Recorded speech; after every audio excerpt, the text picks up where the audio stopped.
As participants progress through our Mind Create series, there will be opportunities to explore and understand deeper wellness concepts like the art and science of forgiveness. Forgiveness seems to be one of the more misunderstood words in the language of healing and well-being. 62% of Americans report that they could use more forgiveness in their life, according to a survey by the nonprofit Fetzer Institute, while new research highlights the link between forgiveness and physical health. A recent study found that random cardiac patients with coronary heart disease who underwent forgiveness training were able to improve blood flow to the heart and were at less risk of pain and sudden death when compared to a control group, which received the standard medical treatment and only counseling about diet and exercise.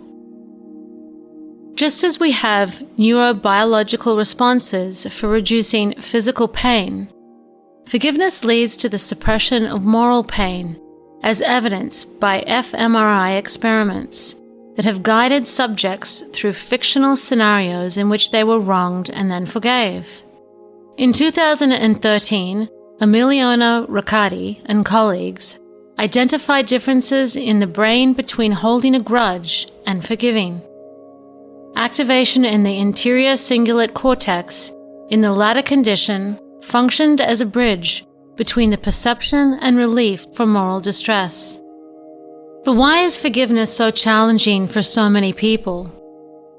Perhaps it has a lot to do with how it gets conflated with other concepts. Forgiveness is not merely a one-time intellectual decision. It involves a process like other types of healing. Forgiveness is not the same as reconciliation. One may forgive and decide not to continue a relationship where trust is lost. Forgiveness is not forgetting.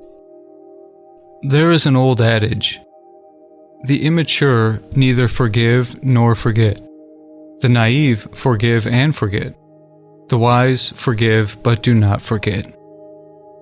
Forgiveness is not condoning another's behavior. One can forgive but still know that what happened was not okay, and if appropriate, pursue justice.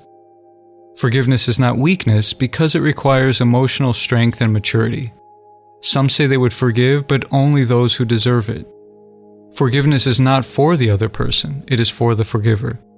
So what is forgiveness? The dictionary defines it as giving up the desire to punish. In psychological terms, it is the opposite of resentment, which is holding on to bitterness. Therefore, forgiveness is the letting go of attachment to negative emotions.